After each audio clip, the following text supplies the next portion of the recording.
Hi hello ಎಲ್ಲರಿಗೂ ನಮಸ್ಕಾರ. ನಾನಿವತ್ತು ಮಾಲ್ಪುವ ಮಾಡ್ತಿದ್ದೀನಿ. ಅದಕ್ಕೆ ಈಗ 1 ಬೌಲ್ ಮೈದಾ, ಅರ್ಧ ಬೌಲ್ ರವೆ, 2 ಸ್ಪೂನ್ ಹಾಲಿನ ಪುಡಿ, 1/4 ಸ್ಪೂನ್ ಸೋಂಪು ಕಾಳು ಹಾಕುವ.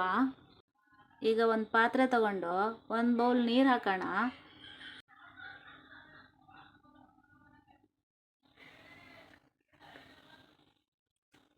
ಅದಕ್ಕೆ 3/4 ಕಪ್ ಸಕ್ಕರೆ ಹಾಕುವಾಗ,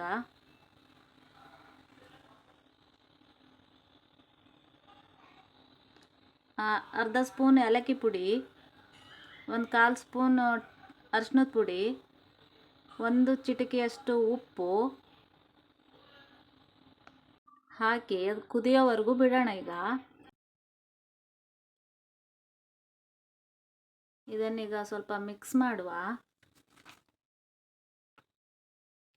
ಈಗ ಒಳ್ಳೆ ಕುದಿ ಬರ್ತಿದೆ, ತೆಗ್ದಿಡೋಣ.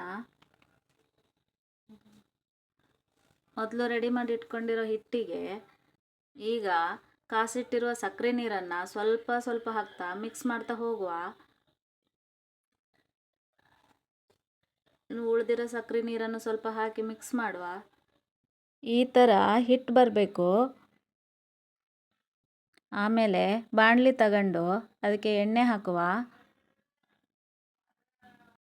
ಎಣ್ಣೆ ಕಾದಿದೆ, ಹಿಟ್ಟನ್ನು ಈ ರೀತಿ ಹಾಕುವ.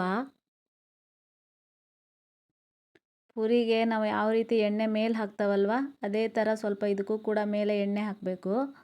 ಹಾಕಿದಾಗ ಈ ಥರ ಉಬ್ಬಿ ಬರುತ್ತೆ. ಸ್ವಲ್ಪ ಹೊತ್ತು ಕಲರ್ ಚೇಂಜ್ ಆಗೋವರೆಗೂ ಬಿಡುವ ಇದನ್ನು. ಹಾಗೆ 2 ಸ್ಪೂನ್ ತಗೊಂಡು ಈ ರೀತಿ ತಿರುಗಿಸಿ ಹಾಕಬೇಕು. ಇದನ್ನು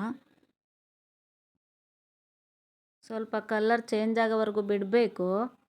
ಕುಷ್ಮಾಂಡ ದೇವಿ ನೈವೇದ್ಯಕ್ಕೆ ಮಾಲ್ಪುವ ತಯಾರಾಗಿದೆ. ವಿಡಿಯೋ ಇಷ್ಟ ಆದಲ್ಲಿ ಶೇರ್ ಮಾಡಿ, ಸಬ್ಸ್ಕ್ರೈಬ್ ಮಾಡಿ. Thank you.